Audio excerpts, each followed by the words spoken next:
Hello and welcome to the AnsweRED podcast. My name is Paweł Burza, and as always, I'm joined by the man, the myth, the legend, Sebastian Kalemba, the game director for the next Witcher saga. Hello, everyone.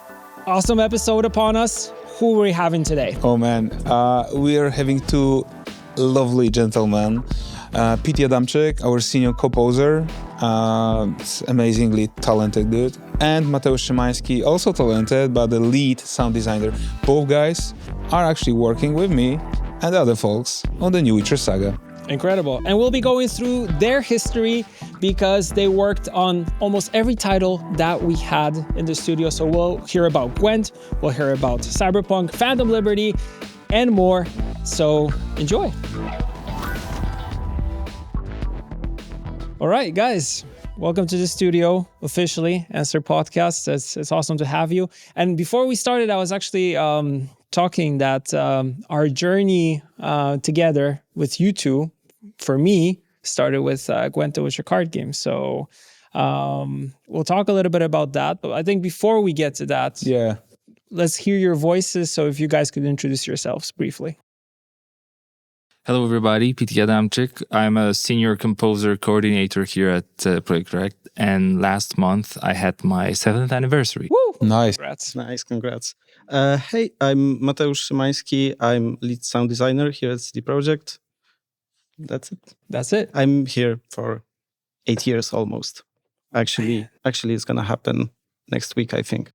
Nice. Nice. For me, next month, I think it's 9 years. Yeah. Oh yeah, next month for me, 10.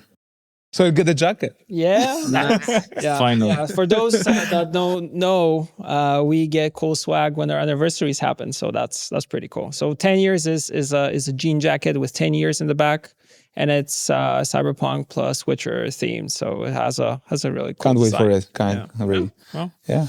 So back to music, back to audio. We'll get to GWENT. What inspires you guys to work with sound and with music? Big question. Loaded question. Big. Very big one. I think Mateusz should start this one. Okay, I can start. Because you also play in a band. Yeah. Yeah. So, there's this like anecdote that if you don't want to ruin your passion in music, you do sound design. Okay. Yeah, I get it. Yeah, but music is the inspiration, and all the media is inspiration, but the whole world is inspiration when you do sound design, pretty much, because it's not that you hear stuff, you listen to stuff. There's like a big difference between those two terms. Yeah. So yeah, it's everything around me that is to some extent inspiring. Yeah. Beautiful. Yeah. Life is amazing. The world is inspiring. Yeah. How about you, PT? I think the biggest inspiration actually comes from our colleagues and, the work that they do. I mean, I remember during every single project I did here, there was a moment when I say, okay, I need to step my game up. This design is amazing, or this story is amazing. I recently also had this feeling that, okay, I need to, it's time to put on the big boy pants, So I think just, talking to people, seeing what other people are doing here at the company is probably the biggest source of inspiration. And, this is, I guess we're lucky to have amazing people working here. And there's probably never been a situation where I was really struggling to do something, because just look at me. Those games are beautiful. The stories are amazing. So I would love to say that the music writes itself, but it's not. But it could have been much tougher, than it is right now. And both of you are working on the next Witcher saga. So this is quite a big chunk. We can't get into details, of course. But like you said, I think this is where the big boy pants, like you said, come in. Yeah. And also as a fan, Yeah. So I remember playing The Witcher 3 when it came. I mean, I've played all the Witcher games multiple times. I think I finished the second installment probably 4 times, because there was this dark thingy that came a year after the premiere. I don't remember what it was called. But for me, changed the game a lot, and I really loved The Witcher 2 for that. And I remember I played it 2015, and I started my studies at University of Southern California like 3 months after that. And it was like a point of pride that I'm from the country that developed this game. You know, it was The Witcher, Lewandowski, and Joanna Jędrzejczyk. You know, so rather than having, you know, vodka, kielbasa, and stuff like that, it was like these three things, you know, I could identify with. So, and that was like a really profound thing, you know.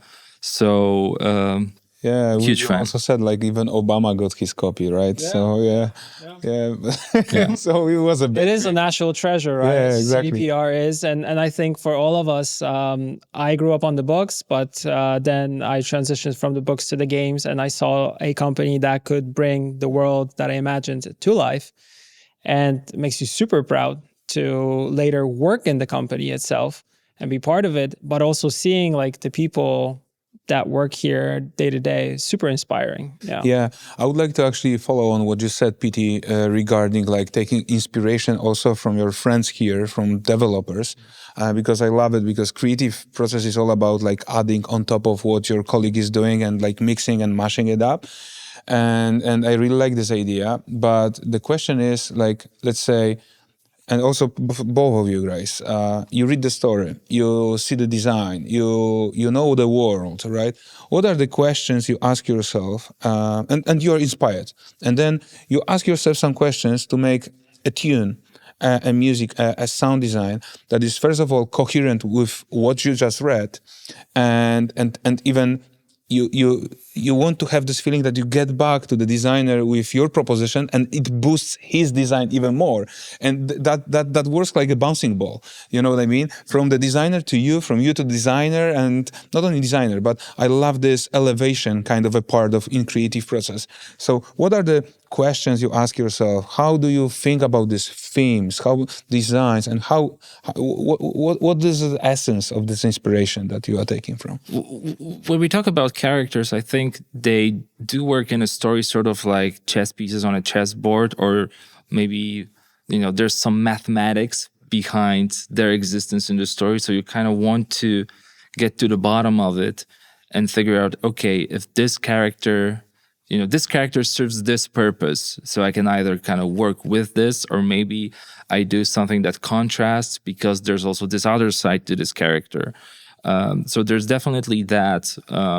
But after, let's say, establishing the sort of the baseline for what I'm going to do, I don't have like a clever answer. You know, I just try a lot of things. I listen, and I try to be sort of receptive to what I'm doing, which actually, I guess, is probably a bad thing, because, you know, I very quickly think, oh yeah, this is not going to work. And oftentimes I actually go back to like the first thing, you know, the thing I started with, because there was something that was, you know, sort of visceral and sort of truthful to what I read, and my response to it was truthful and visceral also.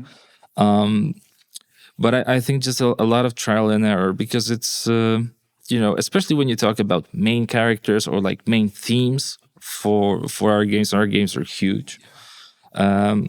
It's really hard to be extremely detailed and write a 4-bar tune that encapsulates perfectly what this character is going through. So I do make a lot of variations. I do make, you know, those suites that I played for you. Yeah. They are sort of my way of figuring out, okay, I have this melody and I can do this. I can put it on its head. I can make it do this. I can, it doesn't really work in this context, but I probably have to have it and have to, you know, there's probably going to be a moment where I'm going to need it. So I have to maybe force it a little bit and just make it, bring a bigger hammer and just make it work. But I think, you know, I think, and that's also what's interesting, and what's sort of keeps me interested, is that there really are no rules. And I think you just find things through work and through developing your ideas. I would love to have a manual that says do this, and then after that do that, and you know, checklist. This would be extremely useful. I would probably also be fired after that because someone would nick it from me. Use your manual. Yes, but it's still not here. Yeah, but what I love actually, get back to you, Mati, in a second. But just when we talk, there's no manual. But what we kind of, as soon as we find kind of a meta value, so it's this emotion, and there's like, I believe that this is the main motive, like, and you understand and you try to reinterpret it in the music and to be able to telegraph the emotion to the player. And I believe it's not a manual, but it's a rope. It's something that you pull and you follow it then in your creative work. And I love it, because as soon as you find this meta thing, the meta layer, then you make the things really coherent, right? Yeah. We try our best. Yeah, you're doing great. Yes. It must be hard though to find like direction, like finding the direction itself, because you're, like you say, you're testing a lot of things and you're seeing if they work or if they don't work. But if you look at game development and you look at games overall, music plays a very, very important role, because it's what, for me at least, it's one of those things that plays into emotions, what you're feeling, what you're experiencing. And we always talk about the visuals, but there's more than that. There's also music, which has this effect that we sometimes maybe are not like fully aware of, but it's happening in the back of our heads. So what about like putting stuff like, let's say he composes the music, you put the music into... I don't put the music. You don't put the music. I do everything but music. That's the key. Okay. That's the key.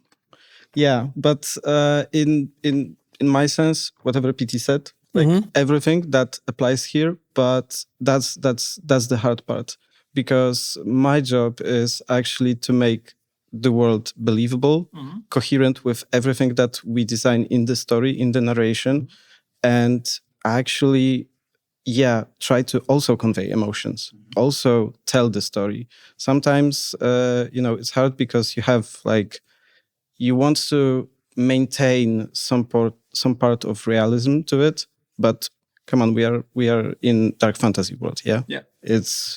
It cannot be super real, yeah? And how you can, with this and with this realistic part, because you need to maintain it, how can you actually convey those emotions and how can you tell the story? Yeah, sometimes you need to tell the story without any words. Yeah. So that's also an important part. Yeah, but would you guys said something, and you, Burza, regarding like there's this moment in all development part, you have gray boxes sometimes, sometimes characters in T-poses and whatever, and there's this magic moment when the music and sound design drops in, and it's like 180 degree of like the way people perceive suddenly like the content. It's a magic. It comes to life. Yeah, it's just a magic.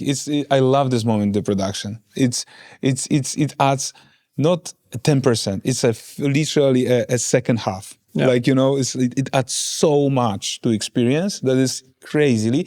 And every single time I personally experience it, every single time a surprise how much it adds value to the entire like experience and immersion. It's crazy. Yeah, I love it. We should get a raise. You're getting so much praise. So Hopefully your director or lead, whoever is above you, watches this, and then we put it out there already easily. I'm doing a mental note. So you also said about taking inspiration from real life. So you worked on GWENT, which was a card game. So the sound design there was totally different. Like I remember you had your audio booth. For those that don't know, it's a special place where you can hear your own thoughts once you're inside it.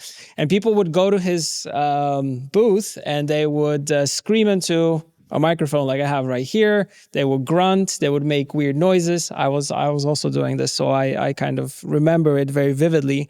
And I remember you had like a piece of paper like plastered on it. Yeah. Like people screaming like, don't be alarmed. That was Kasia Radesiuk, who was back then our art director. Like the booths are not 100%, soundproof. So there is some leakage, especially when people are screaming.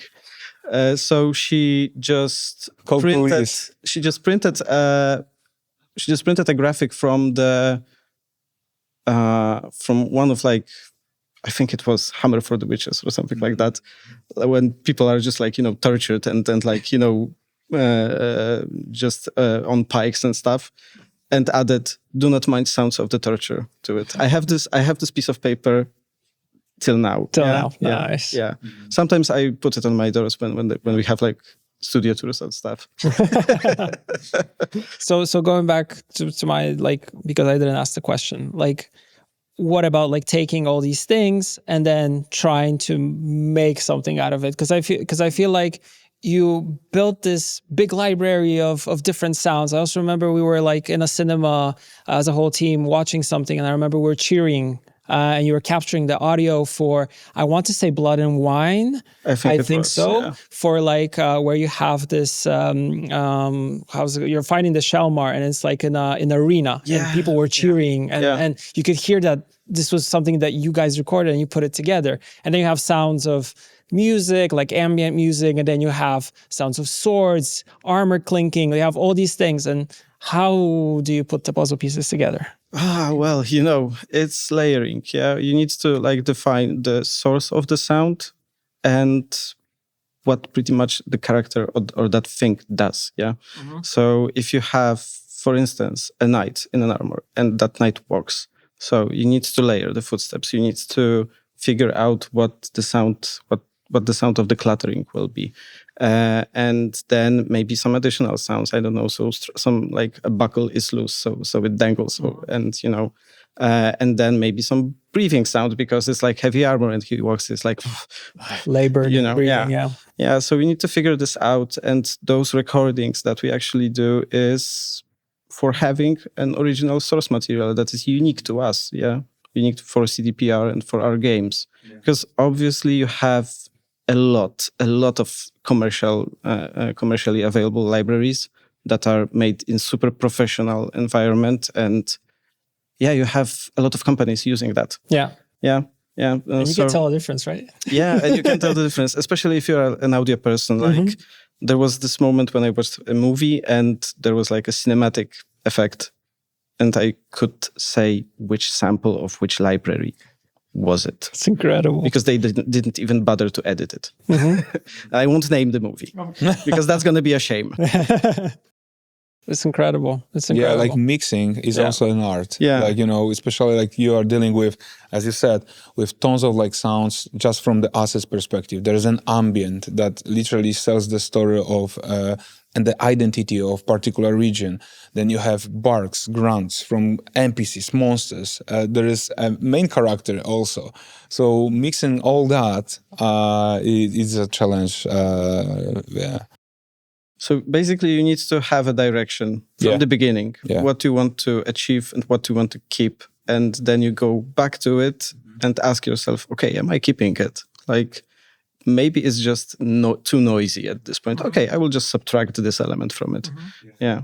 How much creativity do you have when it comes to these things? Is it like PT was saying, like, do you have to find like this meta, let's say, or this one thing direction in which you're going, or can you say, I'll play around with sounds? You can. Actually, it is, sometimes it gets very, very creative. Like when it comes to cinematic sounds, like those are usually used to enhance the experience. So like, boom sounds, like, when you have a key moment that, for example, it's accompanied by music, but then we want to even push it more. So we put some additional sounds. Yeah.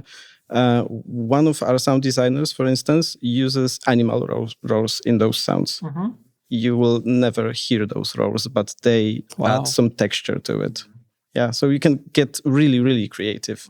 Or I've seen a video some time ago about The Last of Us, how they did clickers. They used bellows, I think, from the, like they were pumping air. And they put some like pudding on it. It was just like, and it just made this slurping sound like. Incredible. You can be very creative. Actually, one of my passion is like watching you guys behind the scenes creating these weird sounds out of melon or whatever, name it. Yeah. And then Cyberpunk times and the weird instruments you and Marcin Przybyłowicz had, like PT. I remember you guys were playing with like weird things that I was like, is this even an instrument? What is this? It looks like a contraption that someone made in the garage. I mean, most of them were made in a garage. and they were extremely difficult to work with. But I guess it was probably our way of, dealing with cybernetics, dealing with futuristic concepts. It's just, okay, we're gonna get some instruments that don't have a interface that is familiar to us. No keyboard, no pads or anything like that. Something that you just, you plug in cables, but not necessarily like normal jacks, but sometimes alligator cables, which, I mean, the name kind of describes what it is. You kind of open them and then you plug them into essentially like a little rod sticking out, and that makes the connection. But you can also use your hands on some of these instruments and use the natural sort of electricity of your body to modulate them. So a lot of those things. Don't lick it. Yeah, I mean, a lot of those things. I think it was our version of method acting. And also we sort of similarly to what Mateusz said. It was our way of preventing the use of commercially available sounds. We wanted to have something distinct and something that's ours. And I don't want to brag, but whenever I see a cover or a remix of one of our songs, I'm like, yeah, it's not quite there. It's nice. I had a good conversation recently with someone on Instagram. Because, hey, I really want to remake like one of your sounds and like how to do it. And it really got me thinking, how would I do it if I just had like a laptop in front of me? And he sent me the results and I was like, okay, this is kind of in the same ballpark. And I don't know what happened next. I hope he finished this track. I hope you finished this track. Yeah, so, and also I think with working with things that are unpredictable and stable, they can surprise you sort of as a player would. So I just was recording like the whole day, I had 9-hour sessions or 9-hour long WAV files that I would, listen to the next day, edit the bits that I think are interesting and build like a huge collection of samples that I've used in the actual writing process during like hardcore development. Has to be crazy though, because I know both of you went from Witcher, GWENT, Witcher themed dark fantasy into cyberpunk dystopian. Very interesting, and the range of music that's in cyberpunk is incredible. If you look at the radio stations alone, it goes from one extreme to the other. It's not one thing and not one direction, which I think is good because it paints a picture of what Night City is. It's super diverse, right? And now you're going back to the Witcher world again, but yet somehow you have to kind of change things that were already done in The Witcher. So you're set, because I know how we work. It's never like, oh, we used this back in the day. It works 100% now. No, it never works 100% now. You got to do something different. And of course, it might play to people's taste. It might not play to people's taste. We'll yet to see that. But it gives you, this creative freedom and this option to say, okay, I see the music or the sound design in this title like this. And I feel like it's really cool to have this like possibility to shape it. Yeah, but I also believe that we never make things, new things, just to say, for the sake of make things new. I mean, there's always this huge motivation, the trigger behind making something innovative or new. That's why I asked that question that way, because I wanted to all of you kind of say that. It's like we don't change things for the sake of changing it, but there is more to it, right? Yeah. So how is that transition? So going from let's start at the beginning. Let's start at GWENT, because I said we're going to talk about it. Like, let's start there. Like, you were composing specific tracks for the expansions that we had, right? Mainly. And I remember each of them had a different flavor. Like, we had Merchants of Fear, different music compared to Way of the Witcher, for example, right? And you're already there, like, playing with stuff.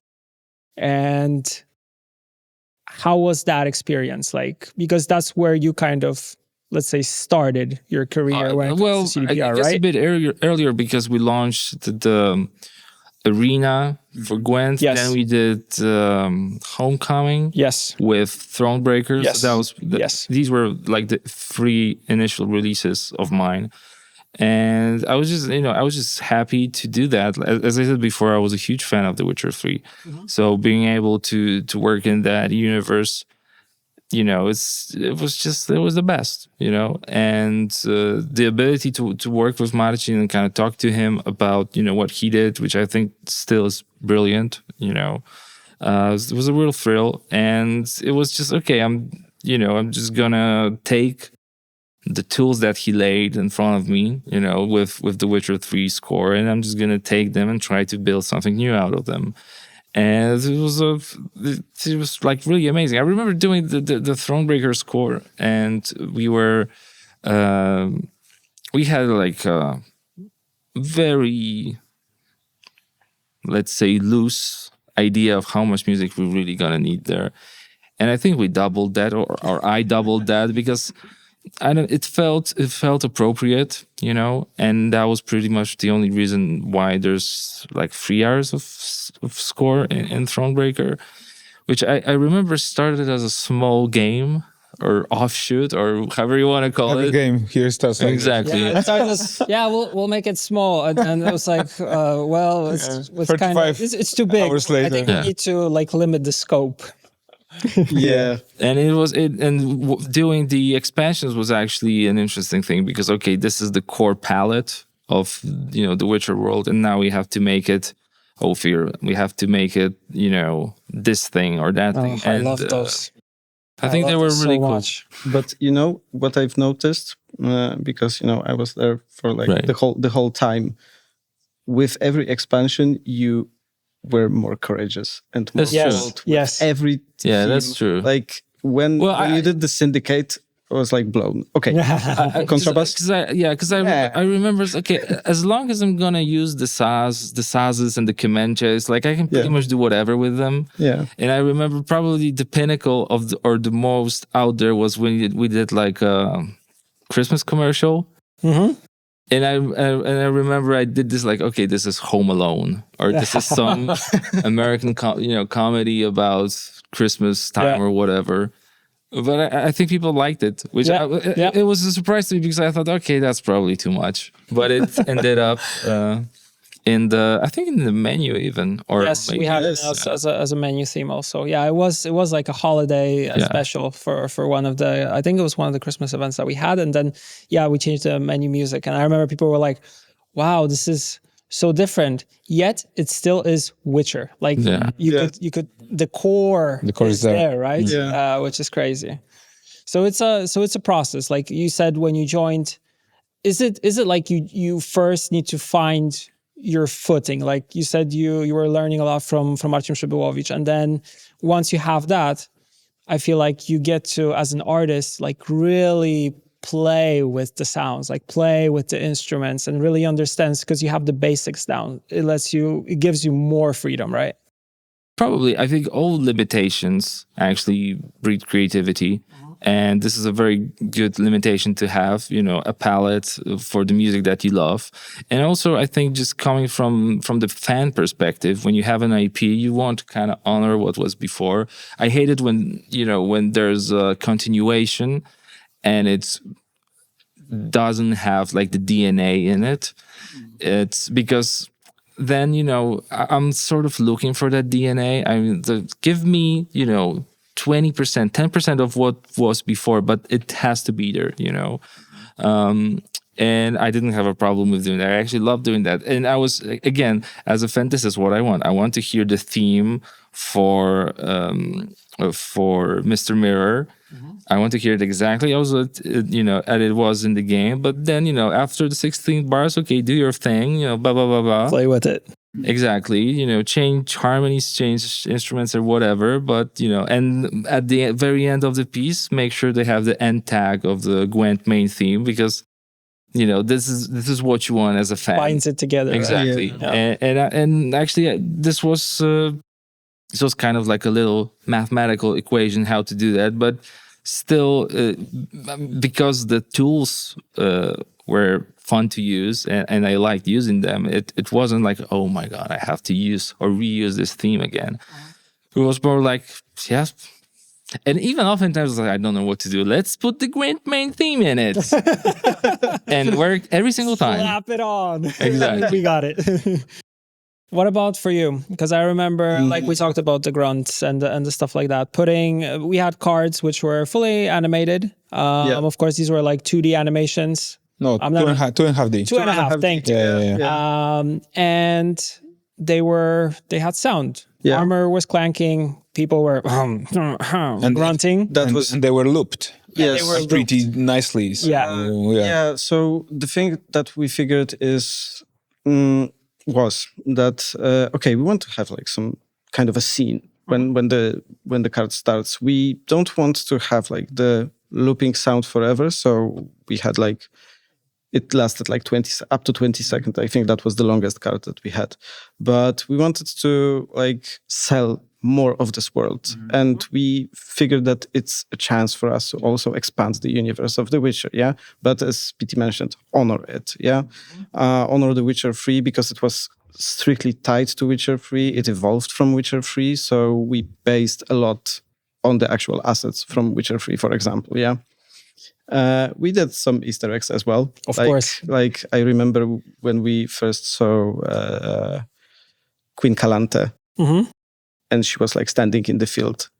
We had to put a tractor in the background, and there's like 1% chance that you will get a sound effect with a tractor in the background.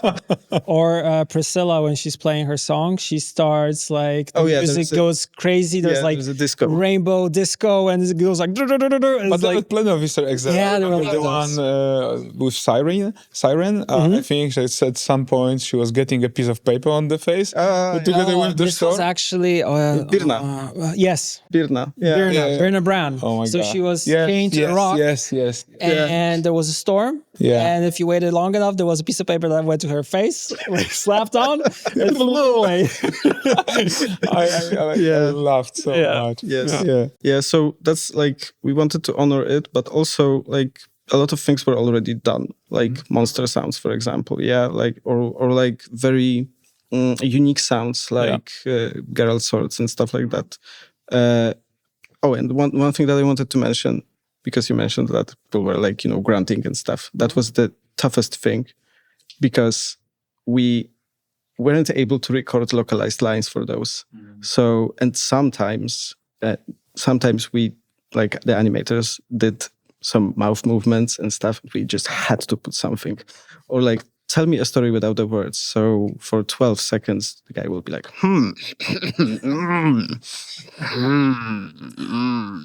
yeah. And it evolved. And I don't want to brag, but I think I'm an expert in Simlish language right now. Oh my god.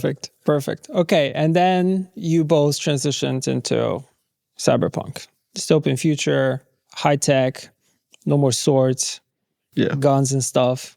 And it's not only like a genre change, like absolutely Everything changed. Extreme, but also the scale. Yeah, because you've mentioned that you have a game that is 100-hour plus, let's say 80 hours, you name it, and how to maintain, first of all, the quality, and secondly, the arc of the tune and music, the sound, having in mind constantly the player agency, the player who's able to enter the hostile zone, exit it, go somewhere, go to the market, and the music needs to follow and support the experience. That makes it tough. So Yeah, if you could elaborate on that. It was very tough. A lot of music was written for Cyberpunk, and a lot of playtesting, basically. Well, but also I think Martin had a really good idea that we're gonna focus on quests, and we will basically do every quest the way we would score an episode of a TV show, and that was our starting point. And it had very good sides and very bad sides. The bad side was like we couldn't really reuse anything. Because once you associate a piece with a character, there's not a real chance you're going to use it somewhere else. So we just ended up with a ton of music. I think we did for the base game probably like 8 hours or something like that. And I remember Gosia Mitrenga, probably it was maybe mid-2019, told us, it's like really quiet in the open world. And we thought we're going to have a bunch of, radio amateurs and stuff like that. But there were Badlands without anyone, and it was extremely quiet. So we had to figure out a way, how we gonna fix that basically. And we had like two things that we did. First of all, we sort of similarly to GWENT, actually, we associated combat music with ganks, similarly to what we did to opponents and their cards and their decks. And also I did cassette tape ambient music. I remember I bought a Tascam cassette player. I recorded a bunch of stems to old school cassettes, and I basically mixed and matched, put it through reverbs and delay, and did 1 hour of ambient music in a day. Wow. Best day in my life. And we put it in the game, and I remember Jasper, I think he was our main mixer on the project. Yeah. And he did something with docking and with prioritizing it so that if there's nothing around, no radio amateurs and you're outside, you're going to hear them. But I think after a certain time, and they were so minimal and so loose, non-rhythmic, that once you faded them out, it didn't feel weird. They just kind of disappeared into the void. And it really worked. It did its job. It filled the spaces that we needed to fill. And it's still, because the stems came from the existing tunes, they still have a similar quality. And, if you listen really closely, you can kind of hear some themes or some motifs from other cues. So, yeah, a lot of prioritizing. Quest music was always at the very, very top. I think after that we had combat music or quest-specific source tracks, which was also another part of the discussion, how we're going to do that. And after that, I don't remember. There was a lot of different types of music. And, I think also, like, it's not like a brag. Okay, we had a lot of music and, let's wait for the applause. It was more like we felt like we had to do it. It was exactly pulling the rope, because as Gosia pointed out in that conversation, like it felt really good when we had our custom combat music during encounters and quests, and you kind of wanted that same feeling after the quest ended, and you kind of go into a killing spree, and you start messing with the gangs of Night City, and it felt kind of underwhelming without the support of music. So yeah, we had to figure out how to do it, and we were already in a time crunch, but we survived. Yeah, incredible. What about sound design? Because there's a lot going on. There's like these glitches. There's these little like sounds of some things. Like that's the thing I had like when I played Cyberpunk for the first time. Like when I was sneaking, like there was a lot of sounds everywhere, which were very new to me. Yeah. Well, but as soon as you are focused, you kind of you've been able to really focus on the encounter, which was also cool from the sound design perspective. I think that the team did an amazing job in finding the identity, the sound identity of Cyberpunk and Night City. Like it's very, very unique. In my case, on the transition, it was a bit easier because I stayed on GWENT quite long. And when I transitioned to Cyberpunk, I actually got the assignment of taking care of the character sounds. So some people say it's the most boring thing the sound designer can do because it's footsteps, glove sounds, and stuff like that. But it helped me to dive in a bit smoother. It wasn't like, smack on the face, right? And yeah, now do cybernetics. You did magic for like last 3 years. Now do cybernetics or net running or stuff. It was feeling a bit more like at home because, of course, materials are different, the scale is huge compared to what I did before, but it kind of helped me blend in a bit better. Yeah. And maybe I didn't get too much into the world actually, because soon enough, hey, Mateusz, you go to the new Witcher. Yeah, start to figure out stuff because the team is building. We need someone over there, to see things, and the characters will be in good hands. So yeah, go there and yeah, you were on the Witcher series. So makes sense. Yeah, makes total sense. sense. But actually, talking about identity, that is really strong when it comes to sound design and music. Like whenever you start watching Edge Runners, first thing you do, and first thing you see is literally you can recognize the district. Yeah. Like literally, because Trigger did an amazing job when it comes to exactly also honoring what we've did so far. And the second thing you realize is exactly the sound design of the city, the people crossing the traffic jams and all this kind of stuff. That's exactly Night City sounds, and you get this in 5 minutes of watching first episode, and this is exactly, in my opinion, that proves how strong this identity is. Yeah. It makes you feel at home, right? Yeah, exactly. Because and it's what we do. We associate things very, very quickly, and it's like, oh yeah, this is Exactly. a place. I know it. And you associate it on subconscious level. You don't even think about it. Yes. Exactly. Yeah. It's You're like, in Night City now. yeah. Yeah. You don't even know about it Exactly. until someone tells you. Exactly. What about now more towards PT? I want to kind of talk about working with musicians, and we did a lot of things like Growl FM community musicians, but we also worked with big name bands, big people like Dawid Podsiadło, which is always mentioned somewhere. All these things. How do you take all these things and also see if how do you see if in your head, do they work, do they don't work, how you put this all these things together and say it works here, it works for Cyberpunk? I think the very first task was actually casting Samurai. There were many different iterations we were thinking about, okay, what type of music Johnny Silverhand should play. And I think once we agreed that it's going to be refused, all sort of rock-related things fell into place, It's like, okay, if this is Johnny Silverhand, which, by the way, is like 2023, lore-wise, it's like 50 years old. Okay, so the newer music should be probably like this.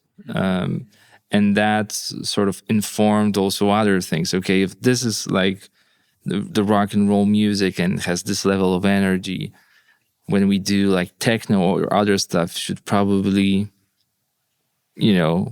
have, I don't want to say like similar quality, but had this certain amount of edge to it, And we started doing radio very early on and designing what the radio stations should be and what people would be listening to. And with the help of Krzysztof Ostrowski, who was our music supervisor, we tried to figure out, okay, this is, a city of extremes. It's very diverse, but also, with the diversity of, let's say, music taste, you go to the extreme ends, right? So if we're gonna have heavy metal music, it's gonna be really heavy and really metal. And if we're gonna have hip hop, it's gonna be the weirder side. We're not gonna have a lot of boom bap, like 90s boom bap or stuff like that. And we were trying to take that approach to everything we were doing in every radio station that we were dealing with. And at a certain point, I think, because also, when you do something, when you start something, you don't really know what you're doing. And you get better at this project while you're doing it. So at first, the tracks that got sent to us, I think 100% got rejected. Because I think we also didn't know what we were looking for. But, I don't know, maybe second batch or third batch came in. And there were like 2 or 3 that feels appropriate. And once you have... though, let's say 20, 30 tracks that feel appropriate, you can get more adventurous. Like, okay, this kind of also fits in, right? So I think we kind of loosened up and allowed, things that maybe at first didn't really seem that extreme or weird enough for us. But like, okay, there's still gonna be people listening to pop music. You still need songs, right? So it was a first of process of elimination, and then I think actually a process of including a lot of things when it came to radio. And Samurai was a great thrill recording with Refusas, and still am a major fan. One of the most important records of my life is The Shape of Punk to Come. So just working with them was a thrill, and I, didn't know what to expect because, when you meet famous people, you never really know how they got famous. Maybe they paid their way through. But never meet your heroes. Never meet your heroes. Yeah, but I did, and they were amazing. And they were really professional and really. Sort of dedicated to the whole process. I didn't feel like we were doing just kind of side gig for them. They don't care. I mean, they were really interested in the character of Johnny and what Samurai is to us. And I remember I talked with David, the drummer, at the very, very end when he wrapped everything. He's like, "Can you imagine that they let you do this? Like, you come from Warsaw to Stockholm, you do this for 2 weeks. Like, who are these people?" Yeah. And I said, "Yeah, it's also like this. Yeah." And we had a few shots and whatnot, and we wrapped the recording of Samurai. And so kind of to answer your question eventually, I think getting good at a project, doing it for some time, allow you to kind of see a broader picture, and sometimes maybe even work against your own taste to a certain way. I would say it's like you accept, okay, I would probably never listen to this track, but it makes sense in this context. So I think some of that also happened. And it's if someone is looking for a cool job designing of 10 radio or 11 radio stations for a non-existing city, it's definitely a cool job to do. Sounds scary and exciting at the same time. Exactly. Because you don't know what to expect. But I like the part about broadening your own horizons through experiencing. And I think we all kind of do it in some sense. Like, of course, some of us, like, we have our favorite bands and favorite music that we stick to. But it's cool to see things that are outside of, let's say, our box. And it's like, wow, this where it works for me. This is pretty cool. Yeah, that was a big, a big bump to the general quality of the game and role-playing factor of it. Like, I want my V to be a metalhead. I want my V to listen to hip-hop. Yeah. And like, for me, I'm not listening much to hip-hop, but I love the radio stations. Over there, for instance, It really gives you this, like you said, this immersion aspect. Like diversity of city. So like you tailor your character the way you want, and they are a reflection of what you want the character to be. So you can take it in any extreme that you want, in any direction that you want. Incredible.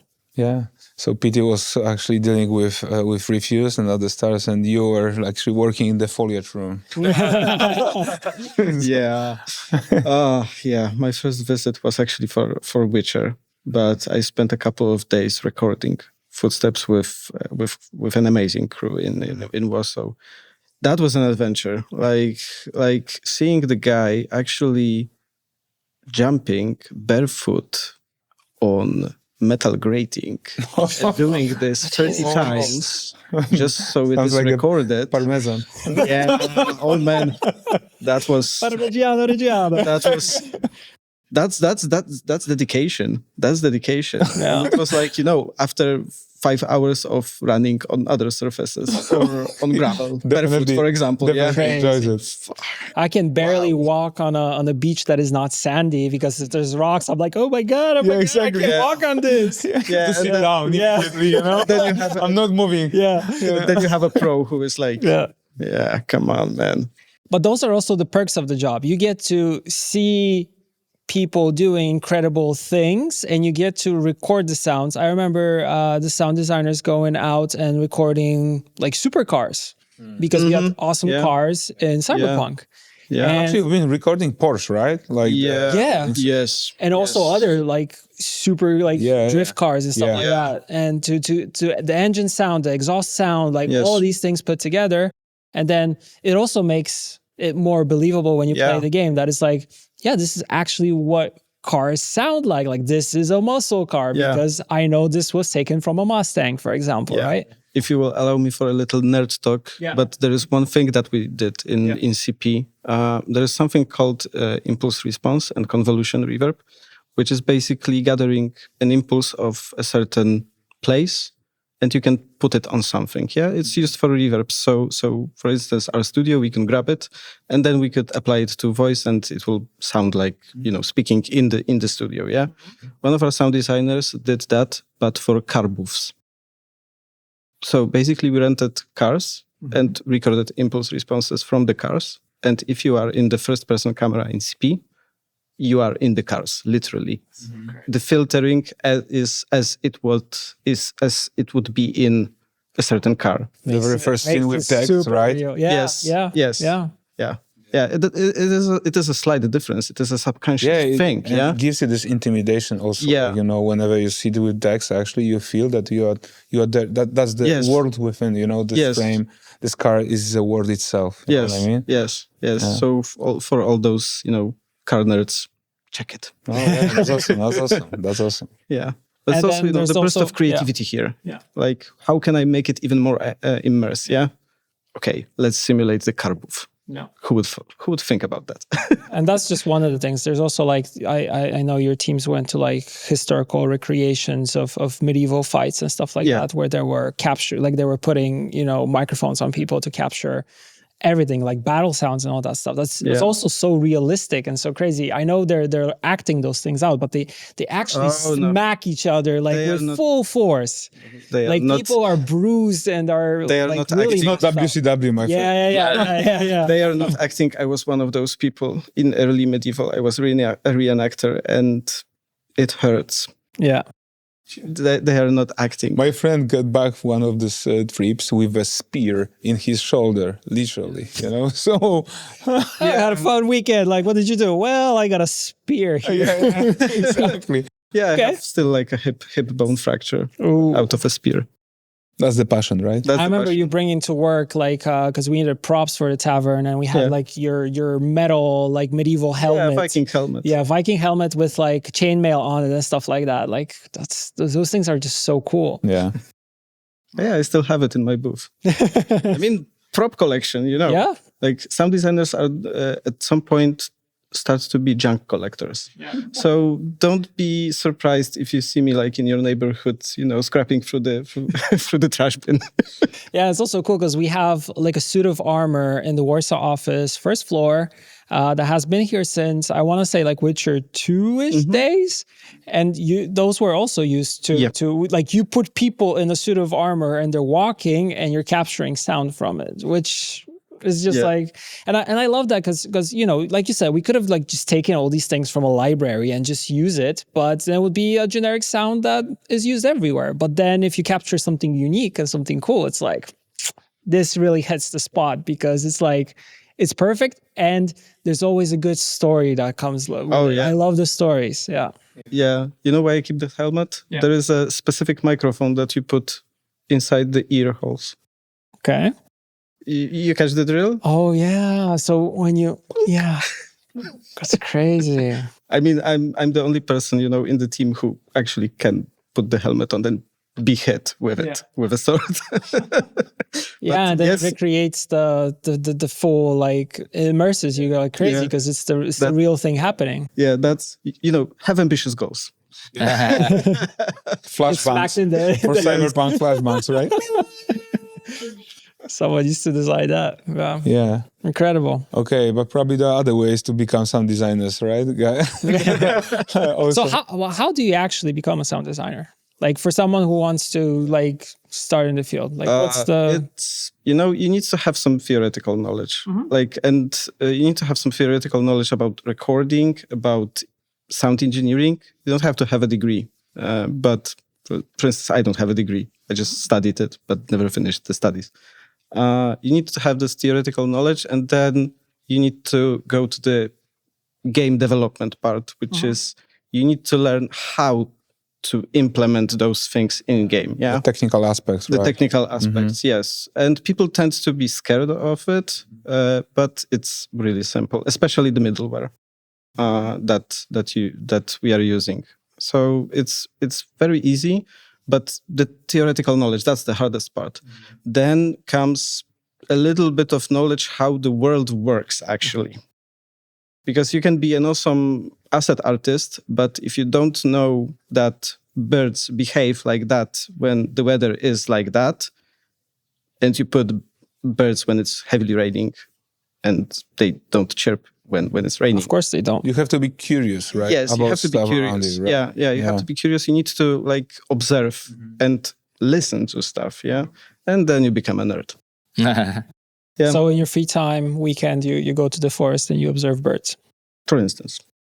Or that's really just, cool. Or you should be doing that in work hours. Yeah, or you just absorb it, in the meantime while you do stuff, while you go somewhere. Yeah, it's crazy because we hardly ever, like nowadays, everybody's running somewhere, multiple things on their mind. Like you hardly ever just stop and listen to the ambient noise around you. And there's so much things going on. There's always like, you have to close your eyes to really like immerse yourself into it. But there is so much going on. The world is so alive around you. And there's also little things that we don't pick up on. Like you said, birds behave differently when it's raining and when it's not. Before a storm also, like either they're flying higher or lower. There's also like, sound is different, like everything's different. Yeah, it's so incredible. Be a part of a carpenter, a part of biologist, a zoologist, everything. Be curious. Be curious, yes. But from more technical aspect on like actually how to start doing this.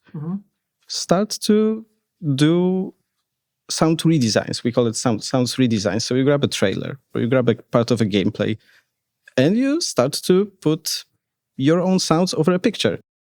And that's something that you do. You put in your portfolio. And if you're looking for a job, that's the first thing actually that people will look at. And it doesn't necessarily mean that you have to have assets. You have to have sounds because that's the blocker here. There are pages which have like Creative Commons samples that you can use non-commercially for private projects. Ta-da, you're set, yeah? Just need to start building it. So that's the thing, yeah. What about a composer? How do you become a composer? Still trying to figure this out. I'm probably the worst example because I just replied to an ad online. But I would say that, you have to love what you're doing and love music, love video games, because there's no point in doing something that you don't love. So I would say that probably is the first thing, and you just have to start, and you're gonna be terrible for the foreseeable future, but eventually you're gonna get better. And I think when you're a person that people want to hang out with or hang around or just spend hours in a dark room like this one, there's probably a good chance you will end up working with someone. I think currently there's a high demand for a lot of music everywhere. And it's not like the old days when you had to write in a certain type to be even considered for something. I would say that right now, even, big budget productions, they tend to go a little outside of the typical box. But don't expect to do a Hollywood feature within 1 year of starting your career. That's probably not going to happen. And, I like myself, I feel like I'm learning every day, and that never ends. And kind of the music inside your head never ends. Like I'm walking my dog and I'm thinking about the next tune I'm going to write. I don't know, I'm feeding my daughter and there's some sequence of notes that happened the day before and I'm still kind of thinking about it. It never shuts off, and I think, and it's probably a bad thing, I could use some time off from time to time, but I don't really know that if there's another way, because a lot of people want to do this, a lot of people want to be musicians, I guess, first, and then they see that the recording industry is dead, so they want to do music for media. So this is like the next thing that they look into. And then they become sound designers. But so there's a lot of people competing. There's a lot of people who are very skilled and very passionate, and they do whatever it takes to do something. And this is sort of the people you will meet during your career or your early days, however you want to call it. And I actually remember that when I was studying at USC, I had 19 other composers in our class, and first of all, it was amazing to see that 19 other people, we all scored the same scene and we have totally different cues. So that was really weird. And I remember a lot of times I wrote something and I thought, okay, everybody's going to have that, right? And then I realized, no, like you did this and some other guy like picked a different tempo, a different instrument. It's automatically different. And also, meeting and talking to these people, I just realized, okay, this is sort of the entry level of dedication that you need to have. And I think that changed my life completely. Because I realized, okay, this is attainable. I was not shooting for scoring the next Star Wars, although scoring Cyberpunk kind of felt like it,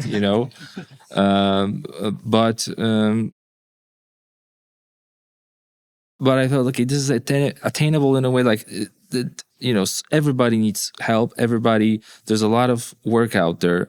So if you position yourself correctly, people from the game industry, people from the film industry, there's likely a chance that someone will say, okay, can you help me out with this? And this is a great way to break into the business.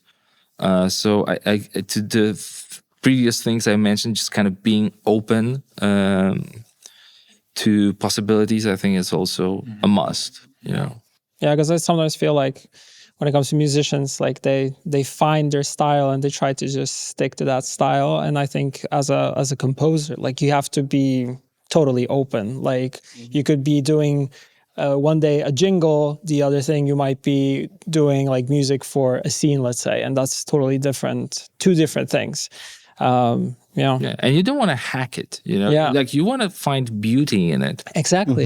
And I listened to a lot of electronic music before doing Cyberpunk, but I've never like wrote the amount that I did for it, and it was daunting to a certain degree. But I think I just kind of fell in love with what other people did, and I actually found beauty in it. It's like, okay, there's a lot of craft in it. It's not just four on the floor and some bullshit on top. These are sound sculptures. Like people are, this is their life. This is how they spend their life doing these things.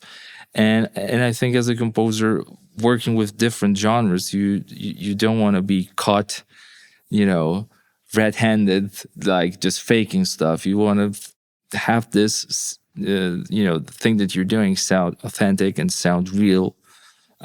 Like the genre you're trying to emulate, or a bunch of genres that you're trying to emulate. I love it, actually.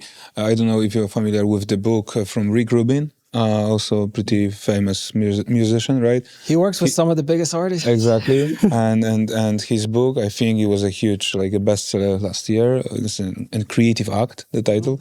And exactly, he says the same. And actually, I really love it because generally, as soon as you, achieve a certain point in your creative kind of career, you kind of speak the same common language when it comes to the process and being an open-minded. I love it. Yeah, he's crazy about the whole creative process and Yeah. kind of identifying what it is and what is the essence. Because What's people the- always yeah. want to understand, like, how do you speak the same language? How do you get to this creativity that is just like Exactly. you have abundant creativity and you Plus, can do he's anything. very open, right? Yeah. Like super open. He trusts the process, right? He trusts people around it. He trusts, like, at some point it will click. Like, just go for that, right? And exactly, this perseverance is, as you said, Pete. First year, you will be terrible, right? And that's how it is. Hopefully by the end of year 10. Yeah, exactly. Exactly. To a certain degree, it's for all of us. Yeah. You're going to be terrible at sound design. You're going to be terrible at cinematic design. You're going to be terrible at gameplay design. Yeah, one thing that's always, to me, is incredibly amazing because to a certain degree, we both deal with something that's abstract. It's like abstract writing. Just imagine what the writers are going through. Like they put down actual words that have meaning. Yeah. Wow. Yeah. This is dedication on a completely different level. Yeah. And also a lot of iteration, going back to the drawing board, rewriting. And the same with sounds and with music. Like you're testing it, you're going back to the drawing board. Like you said in the beginning, sometimes going back to the things that you did in the beginning because they sound the best. Yeah. Okay, last question before we wrap up. Your favorite song? Okay. No. This is kind of along the way, but inspirations. Like I know for you, it's sounds of the world, but when it comes to like just what do you guys listen to in free time? Because I would suspect that you need to listen to a little bit of everything, but is there something that you gravitate towards that, let's say you're driving to work, what are you listening to? It's a tough question. During the pandemic, I started reading. I started reading a lot of scores and listening to them while I was reading, and that's something that all my teachers always encouraged me to do, and I never did. And I found real pleasure in doing that. So I bought a bunch of them. Ravel, Debussy, and Stravinsky. And I just was reading, and it was incredible because it was literally like opening a door to a world that was always there, but I never kind of walked into it. And it was so, and seeing things there and trying to analyze, okay, why did they do what's the purpose behind what they did? It was probably the best 2 years of listening to music for me.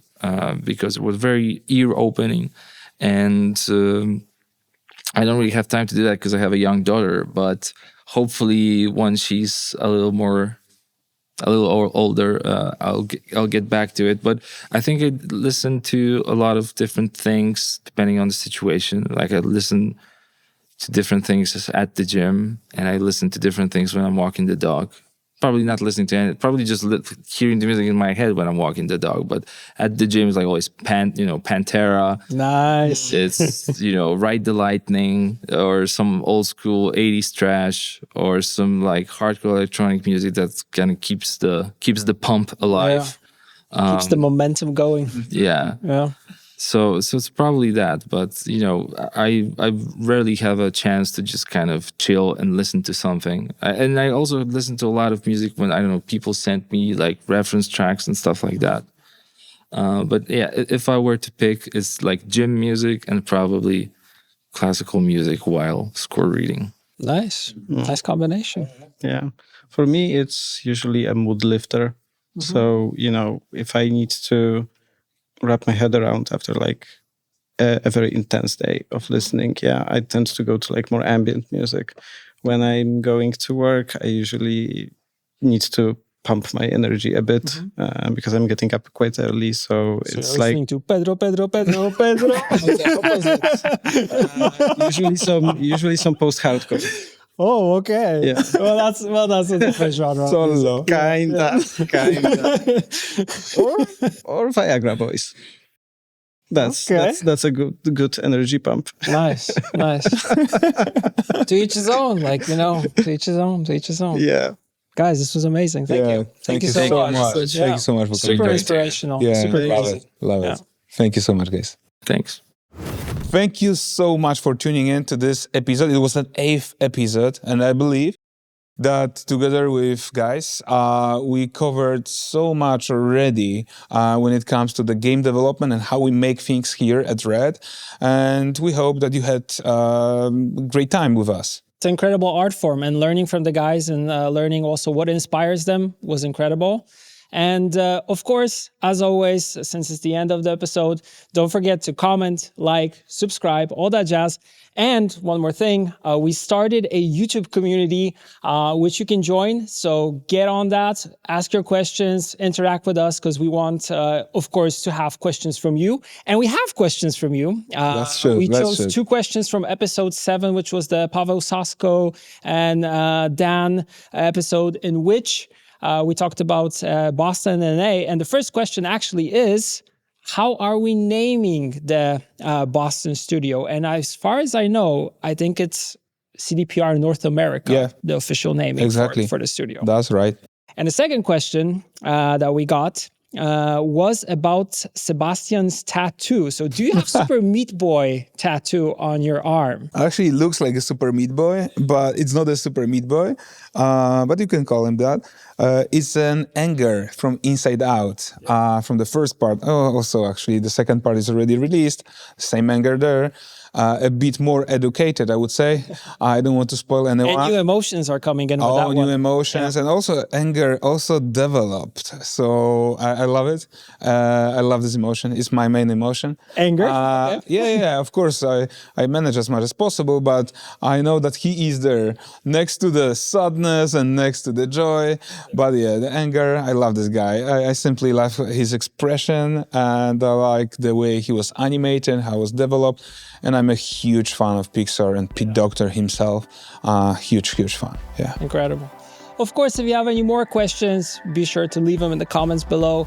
We can't wait to hear from you. And we'll see you on the next episode. See you. Bye.